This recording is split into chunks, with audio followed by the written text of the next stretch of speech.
Hello and welcome to the Military History Club's Great Battle in 10 Minutes feature.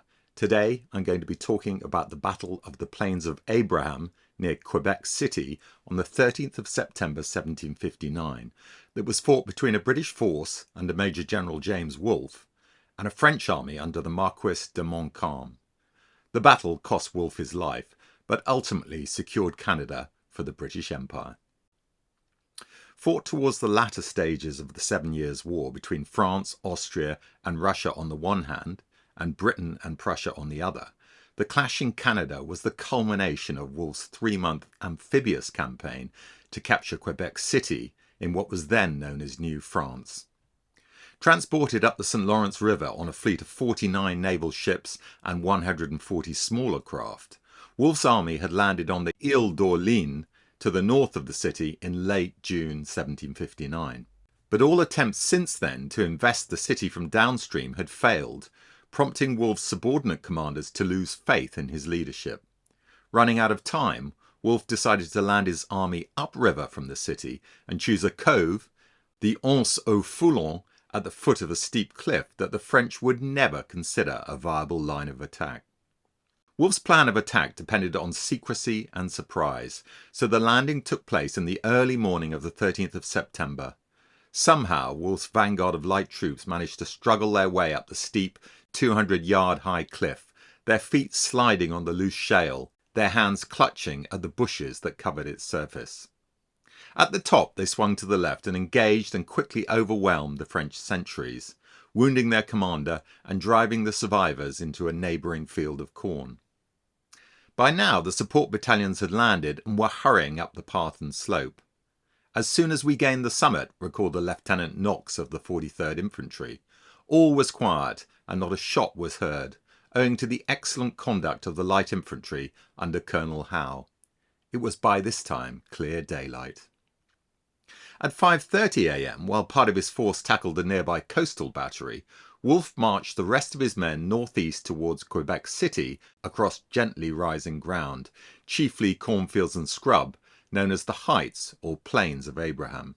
Weather showery, recorded Knox. About 6 o'clock the enemy first made their appearance upon the heights between us and the town, whereupon we halted and wheeled to the right, thereby forming the line of battle. By 8 a.m. Wolfe had been joined by the balance of his troops and 2 6-pounder guns, giving him a total of 4,500 men. Like all British troops in North America, they had been trained that summer to fight in 2 ranks rather than 3. This was because they were opposed chiefly by militia and Indians who were not thought capable of facing regular troops in the open.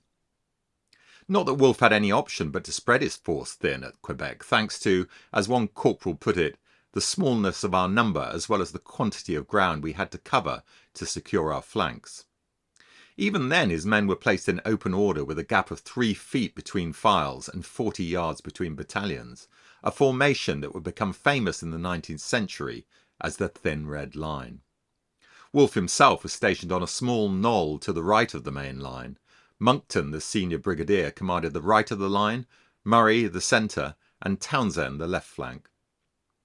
Facing them was an army of similar size, 4,500 men, but only the 7 battalions in the centre, clad in greyish-white coats, were regular French troops. The rest, clustered on both flanks, were part-time militiamen and Indians. And even the regulars had been bolstered by drafts of militiamen. Moreover, Montcalm's best troops, his grenadiers, were absent with a Colonel Bougainville upriver. Under the circumstances, it made sense for Montcalm to avoid battle that day by withdrawing behind Quebec's defences and waiting for Bougainville's reinforcements, or at the very least to hold the high ground and let Wolfe attack him. Yet he chose to advance. Why did he do it? We will never know for certain, but his knowledge that Quebec could not survive a siege for long must have played a part in his decision. He may also have underestimated both the strength and effectiveness of Wolfe's force. Shortly after 10, Montcalm signalled his regulars forward down the gentle slope with a wave of his sword. They came on at a brisk pace, waving their hats and shouting, "Vive le roi!" and advancing in what appeared to be 3 dense bodies. Lieutenant Knox, stationed with the 43rd in the centre of the British line, recalled, The enemy began to advance briskly in 3 columns with loud shouts and recovered arms, 2 of them inclining to the left of our army and the 3rd towards our right, firing obliquely at the 2 extremities of our line from the distance of 130 yards.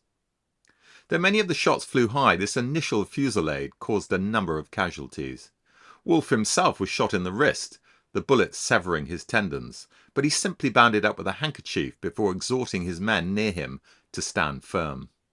He had given the whole army strict instructions not to fire until the French were at point-blank range, and, despite the provocation, its 2 fragile ranks maintained perfect discipline.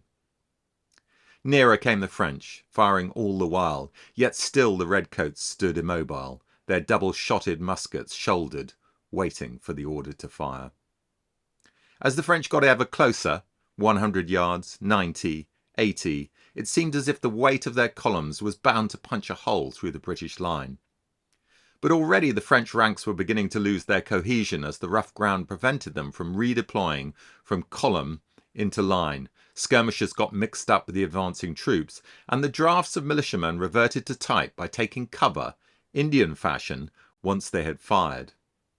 The French were unnerved too, thought Knox, by the uncommon steadiness of the British ranks facing them, and this, together with the havoc which the grape shot from our field pieces made amongst them, threw them into some disorder. Yet still they advanced, firing by platoons until they were just 40 yards from the British line, at which point the company officers barked out a succession of orders. Make ready, present, fire. That summer Wolfe had drilled his whole army in the Prussian alternate fire system, and the effect of these company volleys at such close range, one after the other, was to stop the French in their tracks. We poured in such a discharge, remembered Corporal Johnson of the 58th, and continued it with such a regular briskness that the good effect was visible to all. Nowhere was this counterfire more destructive than at the very centre of the British line, where a well-timed and regular discharge by the 43rd and 47th Regiments of Foot forced the French to give way and flee with precipitation, recalled Knox, so that by the time the cloud of smoke was vanished, our men were again loaded and profiting by the advantage we had over them. More company volleys were fired, and then a final destructive discharge from the whole line, before Monckton and Murray ordered their men to fix bayonets and, in the case of Fraser's 78th Highlanders, draw their fearsome broadswords. With cheers and war cries, this thin red line, tipped with steel, began to advance over a carpet of dead and wounded French, few of whom were allowed to live. One Highland sergeant remembered looking back and seeing the casualties lying on the field as thick as a flock of sheep, and just as they had fallen. For the main body had been completely routed off the ground, and had no opportunity of carrying away their dead and wounded. It was horrid, he added, to see the effect of blood and dust on their white coats. Meanwhile Wolfe, sword in hand, led the Louisbourg Grenadiers and 28th Foot forward on the right. For the hundreds of irregulars still hiding in the bushes above the St. Lawrence River, this tall officer in his open red coat was an inviting target, and Wolfe had not gone far when he was wounded a second time by a ball in the side of his belly. Fortunately it was a flesh wound, and, ignoring it, he carried on. Moments later his luck ran out when he was struck in the breast by 2 musket balls, or possibly a piece of grape from a gun, causing him to stagger. He was helped to a place of safety by 5 men who laid him on the ground. Asked if he needed a surgeon, the dying Wolfe replied, "It is needless. It is all over with me." Moments later one of his helpers glanced back at the melee and cried, "They run! See how they run!" "Who runs?" asked a semi-conscious Wolfe, almost forgetting where he was. "The enemy, sir. Egad, they give way everywhere."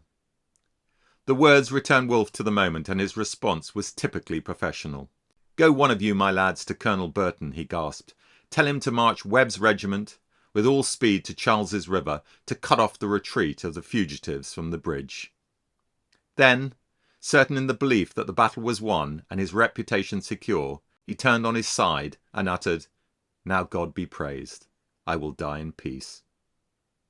He expired soon after with, according to one account, a smile on his face. Wolfe's successor, Brigadier Monckton, was shot through the lungs and carried from the field, the command now devolving on Brigadier Townsend. He rallied the troops just in time to turn and face a threat from the rear, where a French force of 2,000 men under Colonel Bougainville had appeared from Cap Rouge to the east. But fearing destruction, Bougainville chose not to attack, and the danger was averted. As darkness fell, the British victory was confirmed. Compared to previous British successes, and defeats for that matter, the casualties sustained by Wolfe's force at Quebec were relatively light. It suffered 664 killed and wounded out of a total force of 4,500, or slightly less than 15%. French losses were 1,500 killed, wounded and taken prisoner. What sets Quebec apart, however, is the unprecedented loss of senior officers on both sides.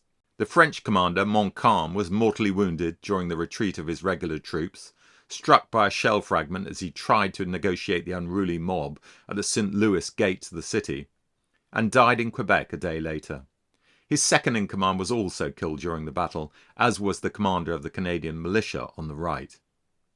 Senior British casualties included Wolfe, killed, and Brigadier Monckton, the Quartermaster General, Adjutant General, and Wolfe's aide-de-camp, all wounded.